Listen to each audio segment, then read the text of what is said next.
Que la paix soit sur vous, les Gaulois et les Gauloises, courageux résistants à la dictature sataniste qui bientôt ne sera plus mondiale mais locale. Grâce à Dieu, grâce au Mahdi, grâce à nous. Alors, je vais parler dans cette vidéo d'un sujet que j'ai abordé l'année dernière, à une époque assez critique de ma vie. C'est le sujet de l'écoute à l'envers. Si vous regardez sur YouTube, je pense que là, par exemple, je pourrais assez facilement trouver des vidéos intitulées... je vais regarder tout de suite d'ailleurs, en même temps que je vous parle. Intitulées « Message sataniste » ou « Message satanique »,« Écoute à l'envers », quelque chose comme ça. Alors on va regarder. Envers, sataniste, envers satanique. Voilà. Voilà. Les messages à l'envers cachent un message subliminal. Les musiques à l'envers cachent un message subliminal. En fait, non. Alors, là, par exemple, il prend un exemple, le type. Il est encore temps de changer la route sur laquelle vous êtes. À l'envers, c'est pour toi, mon doux Satan. Donc, le chanteur, à l'endroit, il chantait, il est encore temps de changer la route sur laquelle vous êtes. Et à l'envers, c'était... Ce qu'il disait, c'est pour toi mon doux Satan. Alors, doux Satan. Alors, je suis sûr que c'est vrai. C'est-à-dire que, mais j'ai pas vérifié, mais je suis sûr. Mais c'est pas des messages subliminaux. Et c'est pas les musiques à l'envers. Donc, précisons de quoi il s'agit. C'est pas un message subliminal, en ce sens que ce message n'a pas été mis volontairement par les chanteurs, le chanteur. En fait, il n'est pas possible de mettre délibérément un message à l'envers dans ce qu'on chante ou dans ce qu'on dit. Par contre, naturellement, tout le monde parle et à l'endroit et à l'envers. Alors je sais que ça paraît difficile à croire, mais je vais vous le prouver tout à l'heure. Après, bon, vous n'êtes pas convaincus, c'est pas grave, faites vos propres recherches, faites vos propres expériences surtout, parce que il suffit d'expérimenter, c'est très facile, et on le constate. C'est-à-dire que là, toute personne en fait qui parle dans les deux sens. Les enfants aussi, hein. Donc tout le monde. Ce qui fait que si par exemple dans une chanson, quand on la passe à l'envers, on entend un message sataniste, c'est tout simplement que le chanteur est sataniste. C'est tout.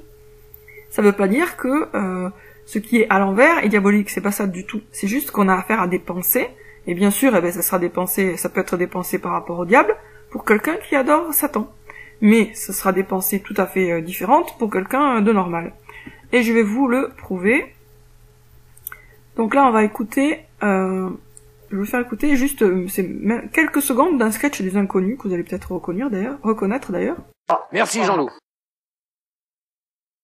Donc merci Jean-Loup, là c'est un sketch Beyrouth, très rigolo d'ailleurs. Et merci Jean-Loup. Donc c'est Campan qui dit merci Jean-Loup à Didier Bourdon. Alors maintenant on écoute merci Jean-Loup à l'envers. Vous l'enregistrez. Donc la phrase merci Jean-Loup à l'envers c'est il faut l'enregistrer parce que Campan était en train de se dire c'est une bonne prise, le sketch est bien, donc là il faut l'enregistrer. Vous voyez, ça n'a rien de diabolique en soi, hein, c'est juste qu'on pense à l'envers, c'est tout. Enfin, ou plutôt, ce qu'on dit à l'envers révèle, trahit nos pensées. Alors parfois ce sont des pensées conscientes, là certainement qu'il avait conscience qu'il était en train de se dire qu'il faut l'enregistrer. Parfois, ce sont des pensées subconscientes, c'est-à-dire qu'en s'écoutant à l'envers, on peut avoir des surprises. Mais ça correspond quand même à des pensées, parce qu'on n'a pas... Tous nos niveaux de pensée ne sont pas à la même hauteur, c'est-à-dire qu'on a des pensées très conscientes, on sait vraiment qu'on est en train de penser telle chose, et on a des niveaux de pensée subconscientes, on fait soi-même, on ne sait pas qu'on le pense. Quand on écoute à l'envers, on entend les deux niveaux de pensée. Donc on peut pas trop savoir quand on écoute si la personne est consciente qu'elle pense ce qu'elle est en train de dire à l'envers ou si elle en est inconsciente. Mais de toute façon, c'est bien quelque chose qui lui a traversé l'esprit au moment où elle parlait.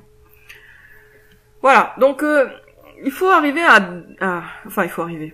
Si on veut savoir précisément de quoi il s'agit dans ces histoires de chansons à l'envers, il faut démystifier tout ça. C'est pas un truc diabolique en soi.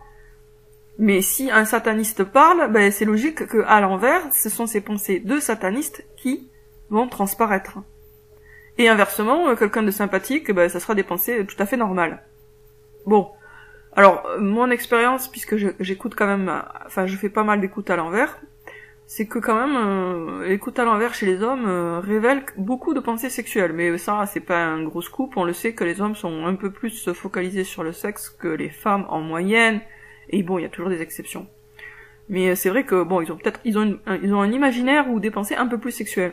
Mais à part ça, voilà, c'est normal, quoi, c'est des...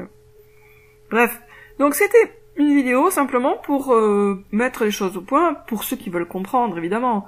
Si vous voulez continuer à penser que le fait d'écouter une vidéo à l'envers, c'est diabolique en soi, libre à vous d'être stupide. Mais bon, en réalité, il n'y a rien de diabolique dans l'écoute à l'envers, et dans les messages à l'envers, eh bien, parfois il y en a des diaboliques, oui, bien sûr, quand on écoute des satanistes penser, ça c'est jamais très glorieux ce qu'on entend, mais si on entend Didier Bourdon ou un des autres inconnus penser à l'envers, c'est pas problématique du tout en termes de contenu. Donc voilà, c'était pour vous dire que nous parlons tous à l'endroit et à l'envers, et ce n'est pas un calcul de notre part, ce qui fait que quand vous entendez des chansons, des messages satanistes à l'envers, ce n'est pas de l'ordre du subliminal, c'est-à-dire qu'il n'y a pas de message subliminal qui a été mis là exprès, il s'agit des pensées de la personne qui chantait ou qui parlait, c'est tout, rien de plus. Et le fait d'explorer ce domaine-là, eh bien, c'est quelque chose que les satanistes ne veulent pas que nous fassions parce que ça nous donne un outil de connaissance. C'est un peu un outil d'espionnage, quoi. Savoir ce que pensent réellement les gens, c'est toujours, c'est pas toujours intéressant, mais ça peut être intéressant. Après, il faut encore, ça demande quand même du boulot, hein. Il faut écouter attentivement plusieurs fois, etc. Et puis ça laisse beaucoup de points d'interrogation. Mais enfin, ça donne quand même des indications sur ce qui se passe dans le cerveau de quelqu'un, ce qu'il pense. Voilà. Sur ce, je vous dis à très bientôt, les amis, pour une prochaine vidéo.